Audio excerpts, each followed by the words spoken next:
and Happy New Year's! Before we get into this video, I kind of want to throw out a pitch to you guys. For most of 2024, I've been doing a lot of 100% playthroughs of games on my own, in my own time. Not live streaming them, but I have noticed a few of these, like other video essays where, you know, content creators do like a journey through their completions. Supersonic with their Sonic Retro Achievements. I got every achievements videos. And there is kind of a gap being empty right now for this kind of content, so I didn't know if you guys would be interested if I tried a few videos out later on this month and see if I could probably start doing that for some content. But to get into today's video, KEMCO has once again asked me to do a review of a new game coming out. If you guys are unaware, I have done reviews for KEMCO in the past. I have done RPG Golf Legends, I have done Raging Bites, and I've done Metro Quester. A bunch of games with some creativity, some heart put into them. They are solid games I will recommend to a lot of people looking for like a budget role-playing game experience. And I would definitely buy a sequel to those games if they ever make one. The same cannot be said for what we are talking about today.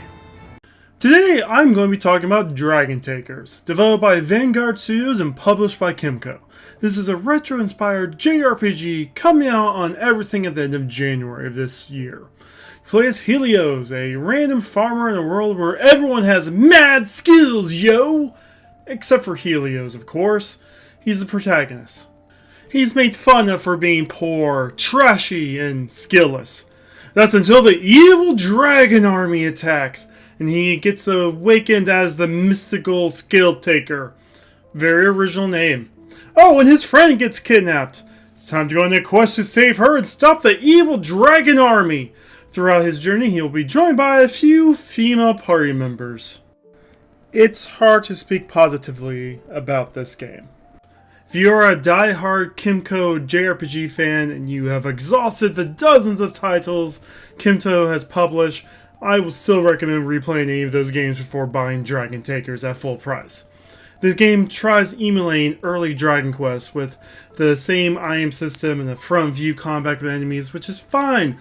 I love Dragon Quest games, but whereas Dragon Quest gives you choice of where you can go on an almost seemingly an open world map, Dragon Takers is a hallway simulator disguised as a game. You go from town to the dungeon, back to another town.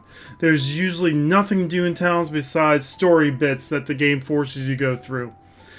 There are no shops, there is no currency in this game. You are dependent entirely on random encounters for your herbs, armor, weapon, and potions. The world is split into several world map sections with connector dungeons splitting them up. Most of these connector dungeons are one screen with a boss. You're also forced to stay on the main path. There's a point in the game where you can enter a shrine, but you can't do anything in it. But once you complete the dungeon you were supposed to complete and you go back to the shrine, now that it's part of the main quest, you even get an achievement saying, oh, this is your first time in this shrine. Besides one optional dungeon that is near the very end of the game, there is no exploration in this game. The best way to describe the dungeon, town, and world design for this JRPG would be lazy or uninspired. Speaking of lazy and uninspired, look at these character designs. I hope you like them. You'll be seeing them take up half of the screen in one of three types of cutscenes that are in this game. It's funny trying to catch the character art next to their sprite and see how little they match. Look at the king's beard on the sprite and compare it. They're not even the same character. It's almost like whoever made the full art didn't even look at the sprites, or vice versa.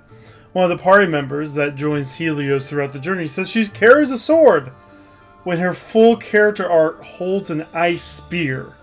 And these are the only arts that these characters have for almost every single character in the game. So no matter if Helios is happy or angry, he has this generic grumpy face. In all the cutscenes, you get this mug. The music feels random at best. I'm pretty sure there's a half dozen different random battle themes for no apparent reasons. The music doesn't add any characters in the areas you'll be in. I have no proof for this, but it almost feels like the art and music were already part of the engine used to make this game. So we're like, battle music A, battle music B.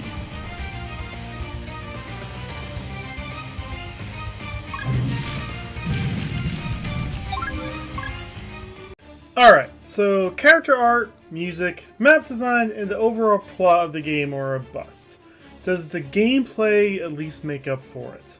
The three main selling points on this game on the storefronts focus on the battle system. First, we have the skill taker. There's 100 skills in the game. Unlike other games where you have to do something unique like get hit by a monster's ability or find some way to cook or eat the monster to learn their skills. During battles, if you go with a basic attack with Helios, you can see which skills you can learn and attempt to learn by hand of the basic attack.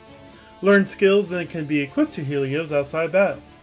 The harem of party members you obtain throughout the game will just gain skills by leveling up. Another talking point on the story page is the game will tell you all the weakness of your foes, so you can do the most damage with all your skills! Yay! The final selling point on the story page is the fact you can't escape battles. In a jrpg with random encounters. I think this feature is here because they could not program a run button with the layout of this battle script. However, even though you cannot run in this game from battles, you can save anywhere and auto saves are aplenty, and later on in the second half of the game a character will gain the ability to just gain magic points whenever they want to. So really it's a moot point. Ultimately, this appears to be the very first game made by the developer Vanguard. And it doesn't appear to have any actual quality control checks from KEMCO, because it's games like this that might turn people away from other KEMCO titles. This is depressing, because as I said at the top of this video, I have experienced quality from KEMCO's RPGs before.